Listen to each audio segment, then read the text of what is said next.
You wrote something here about character building, and you said that it starts at home, but sometimes people are not exposed to it due to life circumstances, and kids are not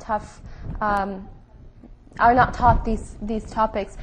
Tell me about how important the household is. Within the household, how important is it, the parents and the children's relationship and everything at home, and how does that affect their future life in a sense? SubhanAllah, I think it's vital. I think you need mom and dad to both take out and sacrifice for those children. If we decide we're going to have children, then inshallah we have to decide how we want to raise them.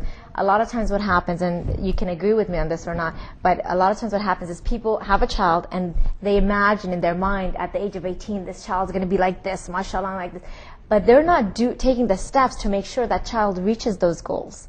They want these goals, they have it in mind, and they are happy with it, but they're not taking those steps. So I think for the parents have to come back and say, okay, if I want my child to learn Quran, then I need to make sure that they're going to Sunday school or have a teacher to start that program. Do you see what I'm saying? Mm-hmm. If I want my child to be praying, then I need to make sure that I help them learn how to make wudu. I learn, all of the strategies, the techniques for prayer, and then I stand next to them so they can pray, so they're comfortable and they're used to those movements.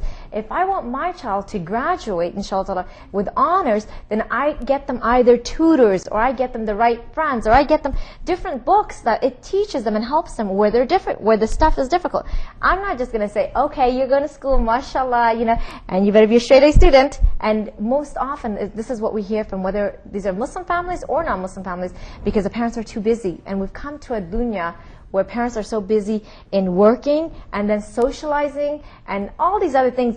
And so the kid becomes the last part of their life, mm-hmm. where it's so important that this is the beginning. This is our, how will they make dua for you if you're not teaching them? How will they, and I see this so often, I see so many of our Muslims, mashallah, they become doctors and lawyers and all kinds of great careers, mashallah, but they don't know how to pray. They don't pray. They don't remember Allah subhanahu wa ta'ala. So the parents are so proud of their children, mashallah, but I'm thinking, okay, when you die, is that going to affect you? And then when they do get to that old age, guess what they want? They want their children to pray and make dua and to learn how to, make dua for them. But by then it's too late. Those kids have this total different lifestyle that they've led all their life. Why would they change it now? Mm-hmm. So we need to teach our children at a young age what is our way of life. And most often it's because lack of knowledge for us parents that we don't teach our children that. It's not that we don't want to do it.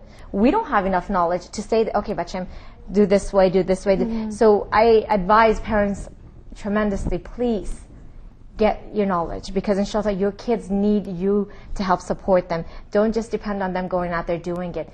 You need to be able to help them with it. Mm-hmm. Absolutely. Jazakallah khair for that.